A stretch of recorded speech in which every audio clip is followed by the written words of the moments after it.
Hi, this is Adam from Wax Pack Gods. I hope you're doing well. In this video, I'm going to run through a few oddball and just kind of interesting cards that I've dredged up over the last few days. In that period, I've been looking through some of my old collection, trying to locate a few cards that I know I have, or I'm pretty sure I have somewhere, and I want them for a specific purpose, which I'll talk about later on. But I came up with some of these interesting pieces as I was going through that collection. So the first one is this pamphlet. It says, "Here's the world's most collectible NBA basketball card ad." If you open it up, you can see it is presenting the 91 Fleer NBA basketball cards.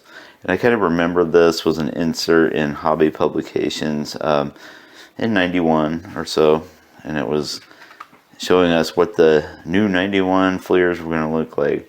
And we got some all-time greats, right? There's Robert Parrish, Tim Hardaway, David Robinson, Lionel Simmons of the Kings as a rookie sensation, Patrick Ewing kind of looming over the New York skyline, Kevin Johnson, Mike Dunleavy, Kenny Smith, and then just an all-star game card there.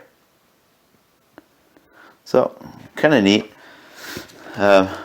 You see the backs of the cards. Pretty colorful, very like early 90s cartoonish looking. So kind of creased up and well loved and so forth. This next one is a 1983 Topps football sticker of Tony Dorsett. It's his NFC Pro Bowl. I think it's Pro Bowl. It could be All Pro. I think it's Pro Bowl though. Sticker. It's all shiny and gold to denote his Pro Bowl status. No helmet there, so you get a good look at Tony. 1983 Topps Reggie Smith card. Reggie Smith was a pretty good player, pretty great player actually in his own right.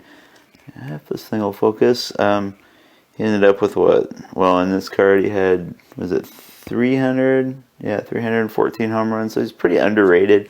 I think if you look up his sabermetric stats, you might see that he's got a pretty good Hall of Fame case. But the interesting piece about this card, and it came to the forefront probably in 1984, is that young Ryan Sandberg is trying to get back to first base as Smith takes a throw, probably from the Giants pitcher. So Sandberg had his own rookie cards in the 1983 sets, and the 1983 Topps Sandberg is probably the best of the bunch. I think I'll have a video upcoming on his rookie card soon.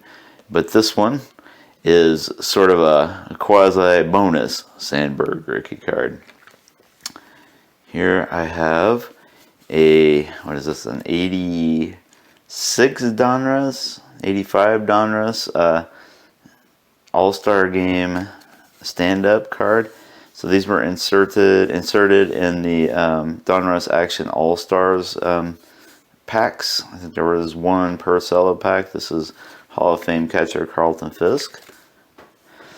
For the Chicago White Sox, you can probably see the cast there, the die cast or the perforation. You can stand him up. I'm not going to pop him up.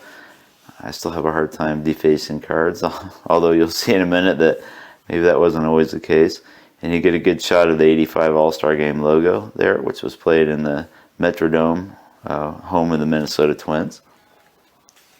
This one's not too oddball, but it is a pretty nifty 1978 Topps card showing victory leaders from 1977. We got Steve Carlton in the National League, and then Dave Golds, Dennis Leonard, and Jim Palmer in the American League. Probably no surprise that Palmer and Carlton were there, but we see that Leonard and Goltz also had 20 wins in the American League and a whole slew of 20-game winners in the National League. In addition to Carlton, we had Tom Seaver, John Candelaria, Bob Forsch, Tommy John, a couple years after his Tommy John surgery, and Rick Russell. And this card, as I've written about extensively, it's a 1983 Donruss Cesar Cedeno. One of the very first cards I ever pulled out of a pack, and one that still makes me happy to this day to think about my first days as a baseball fan and finding, in air quotes, the Cincinnati Reds and seeing Cesar's smiling face and being excited that he was with my team. You know, even though you can't really see on the stats here on his card, he had been pretty much a superstar in the early to mid 70s with the Astros. And this was an old time garage sale find. I remember finding it in it was like a bag of playing cards or something in the 80s. And it had this John Caston card from Boston University. It's a 1952 Bowman. Pretty nice looking card, I think. I mean, the style is beautiful, I think. Of course, the condition is not all that great, but I've always loved it, and I still do. And here we have another pop-up, this one of Lou Whitaker. Not a Hall of Famer like Carlton Fisk, but certainly should be, and hopefully he'll be there soon. Teammates Alan Trammell and Jack Morris with that great 1984 Detroit Tigers team have already made the Hall of Fame cut, so hopefully Sweet Lou will be heading to Cooperstown before too long. Here is a forgotten Dennis Eckersley rookie card. I think we did a video about Eckersley rookies here recently, and this is the 76 Hostess Dennis Eckersley rookie card. He was with the Indians at that point. Somebody did a pretty poor job of cutting this one out, but you still get the nice red, white, and blue.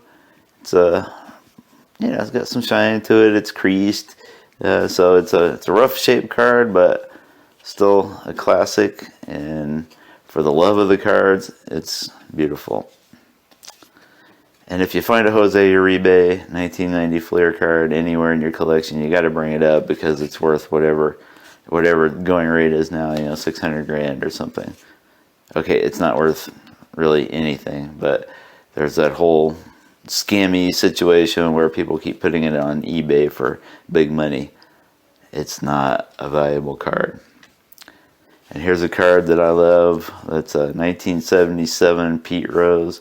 Just beat all the heck, but not beat that much to heck. It's a great shot. Facsimile autograph. You can see the green on the back always was very baseball-y to me because there's like grass in the green. It says a fair ball has never been hit out of Yankee Stadium. It's probably still true. I don't know. So anyway, there's Pete heading towards the end of his first run in Cincinnati. And then this one is definitely my favorite card of the day. You can see, I think I had it in a pile that I was trying to sell it for 50 cents at some point. No way would I sell it for 50 cents now. This was part of my personal collection for a long time. I got it pretty much in this shape. I think I added a little bit of the love to it. But rough, loved, worn, hugged, well-used baseball cards don't come much better than this, with Charlie Hustle staring you down from under his flip-top sunglasses. Corners are dinged and ripped, creases all over the place. You can imagine maybe this was in somebody's wallet or back pocket while they played Little League, and this one even more than the 77s.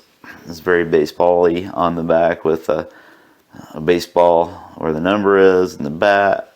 And then Pete already had too many stats for there to be any kind of commentary or anything.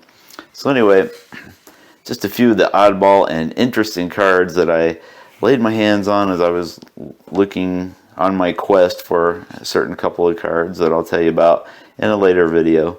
But for now, take a last gander at these beautiful Pete Rose baseball cards. And as you do, if you like this video, please give it a thumbs up and subscribe to our channel so you don't miss out on more fun like this. Thanks a lot.